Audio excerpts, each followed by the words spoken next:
Эмил мырза, мына олар эмне чыгып аткандар? Жакта азыр эски күмбөздүн калдыгы чыгып атат. Биздин болжол менен ошол 12-кылымда таан күмбөздүн калдыктары болушу мүмкүн. Бул жакта сырткы дубалдары, анан ичи жанагы казанагы таштан жасалган склеп деп коет. Бул эмне? Караганда бул родовой склеп болуп калышы мүмкүн. Ичинде бир 7-8 кишинин сөөгү жатат. Ошо каракай нерселер. Шунолор да? Буларда салты боюнча ошо таштан корчап туруп склеп жасап, ошонун ичинде үйүндөн турушкан. Ама сырткы дубалдары чыгыш жагы жакшы сакталбай калыптыр. Көрсөтүп койсоңуз мындай. Чыгыш жагындагы дубалдары сакталбай калган, талкаланып кеткен. Батыш жагындагысы сакталып, бир аз калдыгы калып калган бул жактачы. Бул жанагы ошо кишилерди койгондо сыртын казанак сыяктуу азыркы казанак болот да, бул мезгилде казанак жок. Таштан оролоп туруп ошонун ичине анан үй билен. Азыр бул жерден азыр мүрзө чыгышы мүмкүн. Чыктым да азыр. Адамдын бут жагы чыгып атат, бул жагынан да бир 7-8 сөөгү чыгышы мүмкүн. Катар, Бул чыгышы мүмкүн да. Булагыларда ушундай баягы 3-4 катар чыгып аткан ушул экен да. Ооба, караканилер мезгилине. Бул ошо орто кылымдарга таандык казууларда ушундай. 12-кылымдагы традиция бар. Салт ушундай болгон да, көмү салты. Бул таштардын коюлушу дагы ушул эменин фундаментинде болот. Мазалет окшош, бирдей. Ошол эле неме салт, ошол эле конструкция баягы архитектуралык курулушу. Арчак чекесине көрсөтүп койсоңуз кайсы тушта? Бул батыш жакы дубалдары, калдыктары да бул дагы. Бул мындай нече кетиш керек, 4 чарчы болуп. Бул жак кетиши мүмкүн. Анда бул бузулуп кетиши мүмкүн. Мунарага уланып кетеби? Кандай болот? Мунарага уланбайт. Бул баягы ошо мунаранын аркы бетинде мазалей бар эмеспи? Ошол сыяктуу эле чоң. Ошол сыяктуу чоң. 7-ге 7-20га 7-20 чыгат. 7-20га 7-20. Бул жагынан батыштан чыгышка алганда 7-20га чыгат атат. Мазалей. Курулуштун узундугу. Бул жагычы? Буларчы? Бул жак ошо болжол менен ушундай талкаланган. Кыштар болуп калышы. Азыр ошондон ушуга чейин 7-20 болот. Жок, мындан ал жагына чейин. Бул баягы үстү жагы талкаланган да. Анан кийинки мезгилде жолду түздөгөндө ошо кыштарын түздөп салган деген ой бар да. Сынып кыштар болот да. Мына чыгып аткан мына кызарган кыштар, Бул жактан анда өзүнчө дагы чыгат экен да. Жок, чыкпайт. Үстү жагы талкаланганды бул жака түздөп туруп жол кылып салган да. Иштедип. Бул эми ошондо мына ичкери жака кетеби? Ара мэрия жака кетет. Мэрия жака. 4 чарчы болсо 7 метр ары күндүктү көздөйт. Силер азыр мунун квадраттарды алып атасыңар да, мунундан? Мунундан. Тигинден ошо аркы бузулган дубалга чейин. Бул жака 7 метр кетет, 7 метр. 4 чарчы да булар. Эми бул табылганы кандай кылып сактап калабыз? Ошону эми Маданият министрлигине жазып ошолор менен кеңеш керек, кандай болот андан аркы тагдыры. Эгер бул сиздердин ушуну айтып аткан маалыматтарыңыздарга таянып, биз эми маалымат берүүгө милдеттүүбүз. Анда биз ушуну бүгүнтөн кечиктирбей министрге кат жазсак болот да. Жакшы болмок анда. Ошону сактап бизге чоң ачылыш болуп да. Ошону белгилүү 3 эле мавзолей бар, күмбөз. Бул да кошумча да күмбөз кетет. Сиздердин аракетиңиздерге рахмат. Сиздерге ошол адистер болбосо, бул жөн эле карапайым эл мунун маани маңызын түшүнбөй атат да бүгүнкү күндө. Анда бул жер азыр өзүнчө музеификация болушка зарыл болот. Жасаш керек. Аны колдон келсе архитекторлорду алып келип, жанагы реконструкция кылып деген сыяктуу эле мавзолей жасап бериш керек. Ким кайсы караханилердин кайсы падышасы жатканын биз билбейбиз да. Бака маалыматыбыз жок. Бирок ушундай күмбөздү ургандан бул жакта ат баштуу эле киши жатат го. Мындай жөнөкөй эмес. Мына урматтуу замандаштар, биз ушул Өзгөн мамлекеттик тарыхый маданий музей корогунун айланасында казылып жаткан казуулар боюнча бир нече көрсөтүүлөрдүн сериясын бергенбиз. Дагы бир сериясы мына ушул жерде бизден Эмил деген археолог азаматыбыздын азыркы маалыматтарын өзүңүздөр уктуңуздар. Бул жерде 7-ге 7 өлчөмүндөгү чоң Күмбөздүн орду табылып атат деген жакшы маалымат болуп атат. Кудай буйрса муну бизден тийиштүү жетекчилер чечим кабыл алса, мына ушул жерде дагы мунарадан бир кадам бул жакта ушул жерде жаңы ушул 10-11, 12 кылымдардагы курулуп кийин талкаланып кеткен мавзолей жаңы көтөрүлөт деген ниет тилектебиз. Ушул жерде мына ушундай күндөрдө иштеп жаткан биздин жалпы замандаштарыбызга, археологторго, мына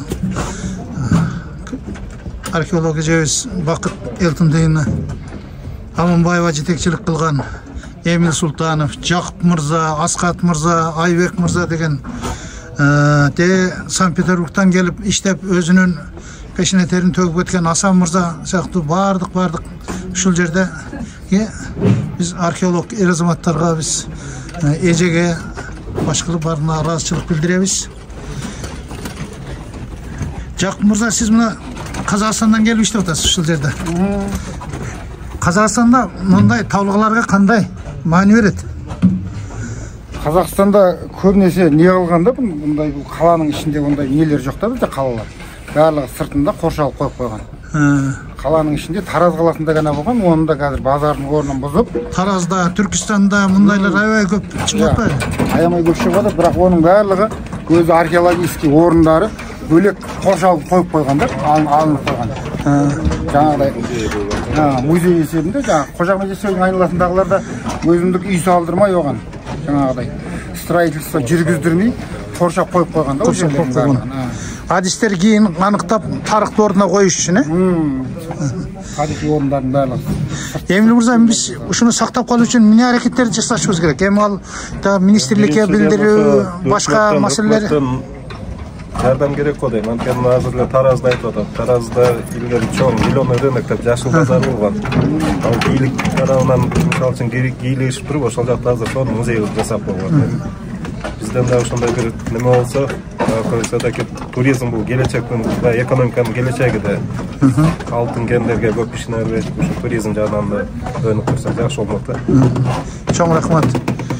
Мына урматтуу замандаштар, бул жерде мына кайсы бир мезгилде ушул жер меники деп, ушул жерди мен башкарып атам, же болбосо мен ушул жерде мыкты инсанмын деп жашап өткөн маркумдун бул жерде аяк сөөгү бул, аяк сөөгү көрүп турасыздар.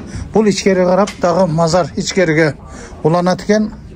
Муну сактап калуу жалгыз эле бүгүнкү археологтордун, же болбосо илим адамдарынын, же маданият, маалымат, спорт жана жаштар саясаты министрлигинин жооптуу адамдарынын милдети эмес, жалпы мамлекеттик деңгээлде мунуга аракет жасап сактап калуу керек деген ойду мен кошумчалай кетейин.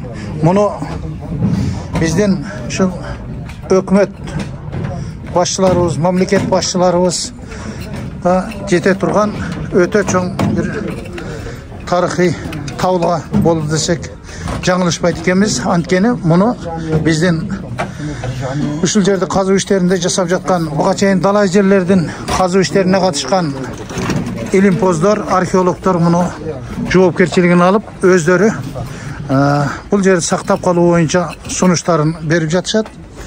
Биз ушуга чогуу аракет жасайбыз деген ниет тилектебиз. Жабыла көтөргөн жүк жеңилдейт. Биз балким күнүмдүк жашоодон сырткары ушул жерде биз тарыхыбызды сактап калсак,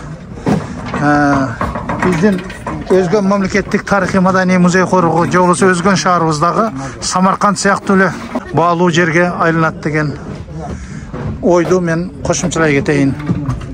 Мамлекетибизде тынчтык, эли журтубузда ынтымакчылык, биримдик болсун. Эмил мырза, азыр биз бул жерден багыкта жер астынан көрдүк. Азыр мына Горячеванын эмне деген китеби? Мына средневековые города, городской центр. 82-жылы чыккан китеби. 83. Ушунда мына биздин азыр бул жер биздин комплекстин ичиндеги түштүк күмбөз экен, түштүк күнбөзүндөгү. Ошондойсу. Бул азыр бул дагы 7ге жетиби? Бул эсимде жок. Мындан чоңураак болсо керек эле. Азыр силердин багы илимий багыттагы божомолуңар боюнча мына ушундай бул жерде күнбөз курулат деген ушундай сөйөктөр чыгат деген болуп атат да. Городовой склеп деп коюп, туугандарды, жакын туугандарды ошо бир немеге койгондо, мавзолейдин ичине, күнбөздүн ичине. Ошол сыяктуу кылып.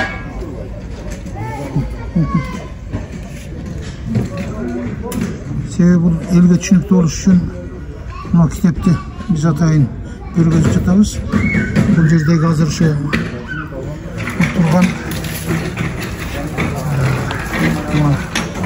Өзгөн шаарынын мэриясы, мэриянын жанынан ичкери ушул боштукка ичкери бир өзүнчө ушу мавзолейдин орду бар деген илимпоздордун жана мурдагы казууларга негизденип айтып аткан тарыхый чындыгы бар. Ал эми булар эмне?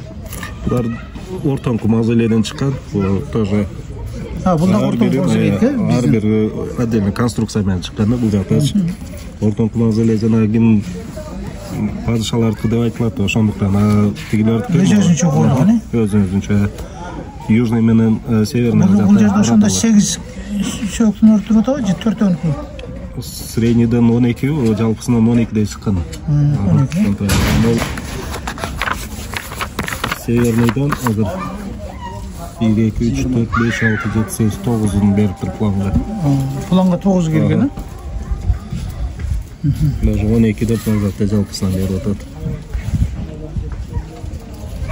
Бизге бул маалыматты Эмил Султанов деген кыргыздын ошо эжелде өлүктөөдө жүргөн мыкты археологу маалымат берип жатат. Албетте мунун бардыгы биз ошо мурдагы илимпоздордун калтырып кеткен маалыматтарына негизденип, ошон үчүн мына ушул жерде ушул эле капталында дагы бир ушундай күнбөздүн орду болот деген ниет тилекте айтылып жаткан сөз. Ал эми бул маалыматтарды биз мына Валентина Дмитриевна Горячева, средневековые городские центры и архитектурный ансамбль Киргизии деген чыккан 1982 жылы чыккан китебинен бул маалыматтарды сиздерге жеткирип жатабыз.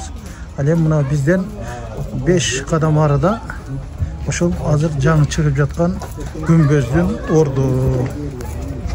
Жакшылыктарга жетүү үчүн биз жакшы аракеттерди чогуу жасообуз милдет. Тарыхыбызды сактап калсак, биз келечек муундардын астында жүзүбүз жарык болот деген ойдомун.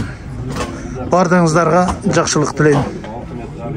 Бүгүн мына 1 ноябрь 2023 жыл бизде ушул Өзгөн мамлекет тарыхый маданий музей коргоонун негизги коргоо зонасына кирген. Мунарадан эсептелүү бир 15-20 метр аралыкта мына ошондой 7ге 7 болгон дагы бир күнбөздүн орду тиктелет деген ойдобуз.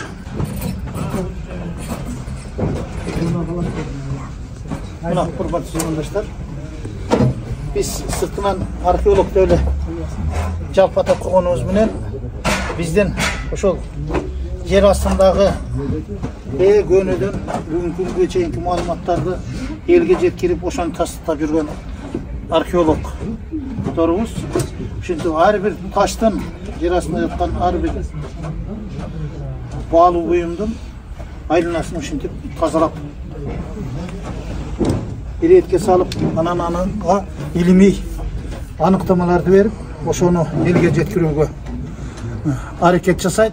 Бул деген тарыхтын өтө сыймыктуу, тарыхтын өтө баалуу материалдарын сактап калуучу, элге жеткирүүчү чоң кесип экенин биз унутпашыбыз керек. Эгер азыр биздин ушул жерде казуу иштерин жүргүзүп жаткан профессионал археологторубуз болбосо, биз могул жерди карапайым эл тек гана бир сөөк көмүлгөн экен деп, же болбосо дагы бир башка мааниде биз күнүмдүк тиричиликтин кызыкчылыгын бийигирээк орунга коюшубуз мүмкүн болчу. Бирок муну сактап калуу эми келечек муундарга жеткирүү бул бардыгыбыздын мойнубуздагы парзыбыз, милдетибиз.